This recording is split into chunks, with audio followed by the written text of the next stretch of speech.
Good morning students. आज हम MSc final के फोर्थ पेपर टूल्स टेक्निक में टॉपिक है आपके एटॉमिक इमिशन स्पेक्ट्रोमीटर या स्पेक्ट्रोस्कोपी के बारे में बात करेंगे। तो सबसे पहले जानेंगे कि एटॉमिक इमिशन स्पेक्ट्रोस्कोपी होती क्या है, कहाँ पर इसका यूज़ किया जाता है और ये टेक्निक एक्चुअल में है क्या। तो एटॉमिक इमिशन स्पेक्ट्रोस्कोपी ये ऐसी टेक्निक है जिसमें किसी भी सैंपल में एलिमेंट्स का कितना कंसंट्रेशन हो सकता है ये हम ज्ञात कर सकते हैं। कौन से कंपोनेंट्स हो सकते हैं सैंपल में, इसका आइडिया हम स्पेक्ट्रोस्कोपी, जिसे एटॉमिक इमिशन स्पेक्ट्रोस्कोपी कहते हैं, के द्वारा बता सकते हैं। इस टेक्निक के द्वारा आइडेंटिफाई किया जाता है सैंपल में कौन सा एलिमेंट है। आइडेंटिफाई के लिए इस टेक्निक को यूज़ किया जाता है। सैंपल में कोई भी जो सॉल्यूशन होता है या सैंपल होता है, जैसे कि हम ले सकते हैं फूड प्रोडक्ट, जैसे रेडीमेड बना हुआ फूड, नूडल्स, कोल्ड ड्रिंक, ये जो आते हैं, इनमें कोई भी एलिमेंट है उसकी कॉन्सेंट्रेशन हम याद कर सकते हैं। कोई भी जो सॉल्यूशन है या उसमें एलिमेंट की क्वांटिटेटिव एंड क्वालिटेटिव दोनों प्रॉपर्टीज़ का हम पता लगा सकते हैं। किस मेथड के द्वारा? एटॉमिक इमिशन स्पेक्ट्रोस्कोपी के द्वारा। एटॉमिक इमिशन स्पेक्ट्रोस्कोपी टेक्निक में किसी भी एलिमेंट का कितना सॉल्यूशन, कितना कॉन्सेंट्रेशन है, जैसे कि सोडियम है, पोटेशियम है, लिथियम है। जैसे आप लोगों ने सुना भी था कि जो नूडल्स है उसमें लेड है, वह बहुत अधिक मात्रा में आई जा रही थी, तो उस टाइम पे ऑब्जेक्शन भी हुआ था। तो ये सब कैसे आइडिया लगा सकते हैं हम? एटॉमिक इमिशन स्पेक्ट्रोस्कोपी के द्वारा। एटॉमिक इमिशन स्पेक्ट्रोस्कोपी में कौन कौन से एलिमेंट्स हैं जिनका हम पता कर सकते हैं, इसके लिए ये टेक्निक यूज़ की जाती है। कैसे आइडेंटिफाई करें किसी भी सैंपल में एलिमेंट का कॉन्सेंट्रेशन कितना होता है, कौन सा एलिमेंट है, इसके लिए सबसे पहले सैंपल प्रिपेयर करते हैं। सैंपल प्रिपेयर करके उसको एनालाइज किया जाता है। सैंपल को इंस्ट्रूमेंट में रखा जाता है। जैसे यहाँ पर आपके सामने स्लाइड शो हो रहा है, इसमें सैंपल है, sample source, wavelength selector, detector, signal processor, read out. ये आपको यहाँ पर समझाया जाएगा कि ये जो सैंपल है कैसे तैयार किया जाता है और उसको कैसे एनालाइज किया जाता है।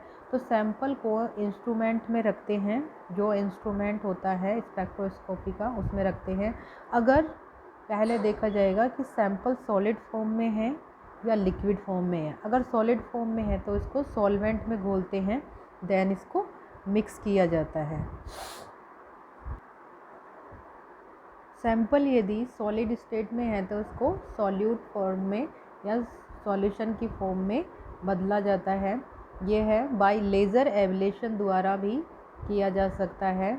सैंपल को सॉल्यूट फॉर्म में बदलने के बाद में इसको चैम्बर में फिक्स किया जाता है। जैसे फर्स्ट चैम्बर कहते हैं, चैम्बर जिसमें पहले या फर्स्ट चैम्बर को नेबुलाइज़र भी कहते हैं। इसमें सैंपल ड्रॉपलेट में कन्वर्ट हो जाता है और इस टाइम ड्रॉपलेट को इनर चैम्बर से फ्लेम का फ्लो होता है और फ्लेम का टेम्परेचर मेंटेन करना ज़रूरी होता है।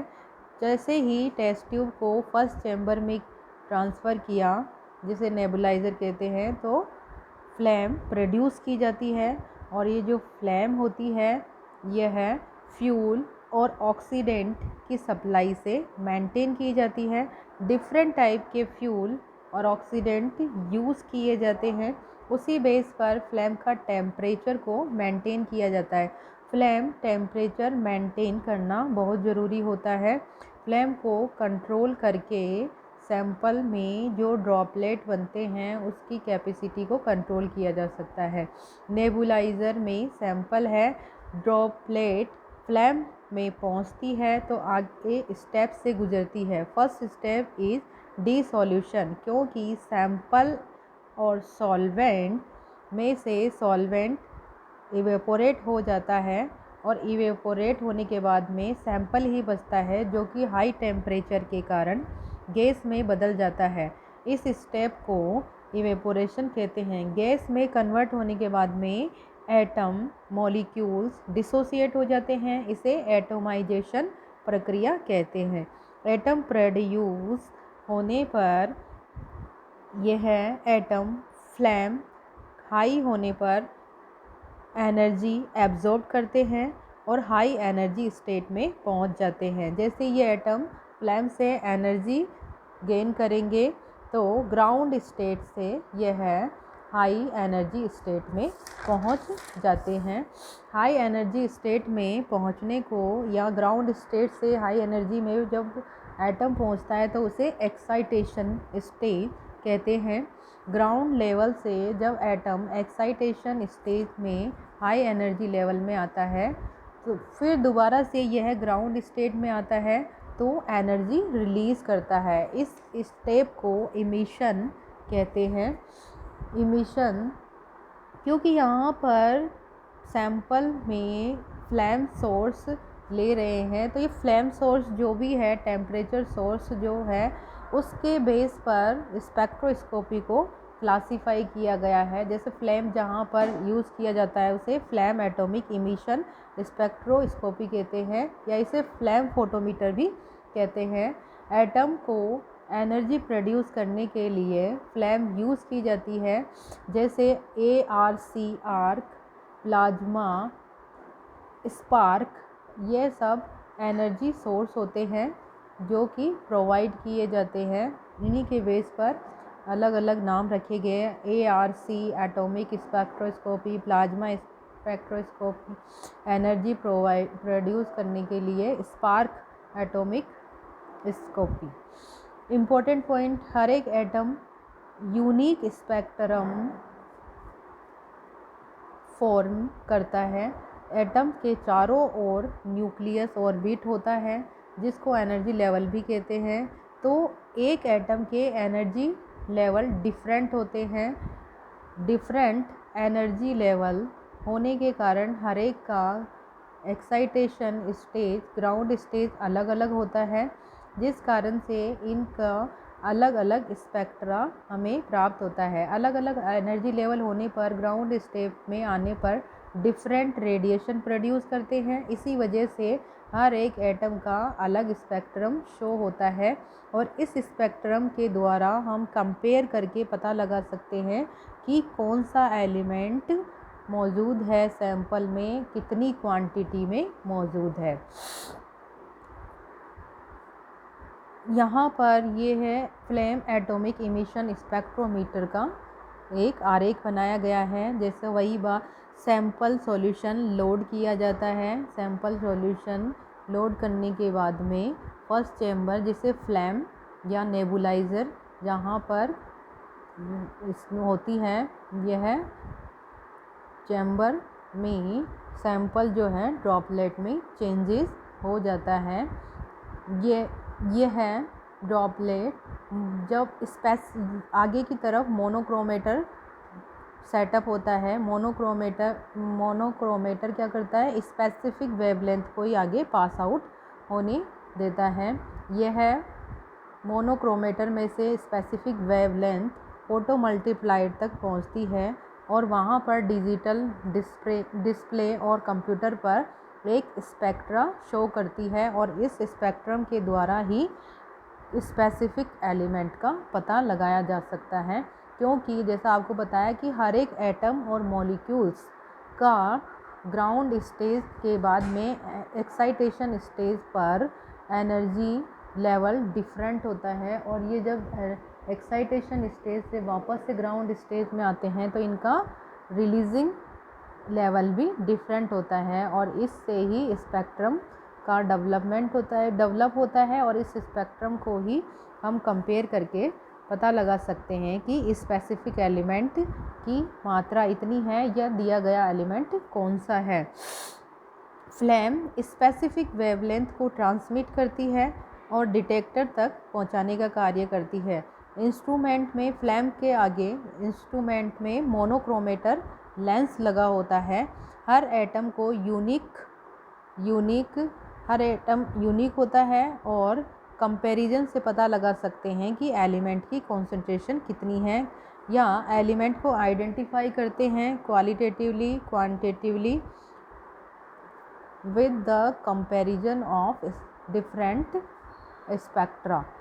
इमिशन टेक्निक जो होती है, जैसे मैंने आपको बताया कि जो फ्लैम है वह यूज़ की जाएगी, तो अलग अलग टाइप की फ्लैम यहाँ पर रेडिएशन सोर्स यूज़ कर सकते हैं, जैसे कि type ARC method of atomization, sample heated in an electric ARC 4000 से 5000 डिग्री सेंटीग्रेड रेडिएशन सोर्स। इसमें सैंपल में स्पार्क में क्या लेते हैं, sample excited in a high voltage spark flame, sample solution aspirated into a flame, argon plasma sample heated in a argon plasma. यानी कि अलग अलग फ्लैम सोर्स पर सैंपल किस तरह से हीट किया जाता है।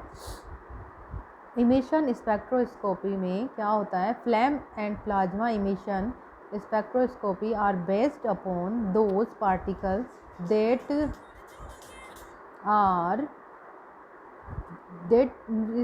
flame and plasma emission spectroscopy are based upon those particles that are electronically excited in the medium. The function of plasma and flame to convert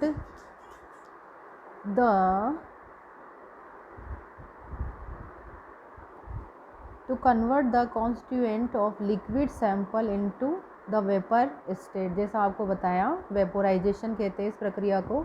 to decompose the constituent into atom or sample molecules, to electronically excite a fraction of a resulting atomic or molecular species।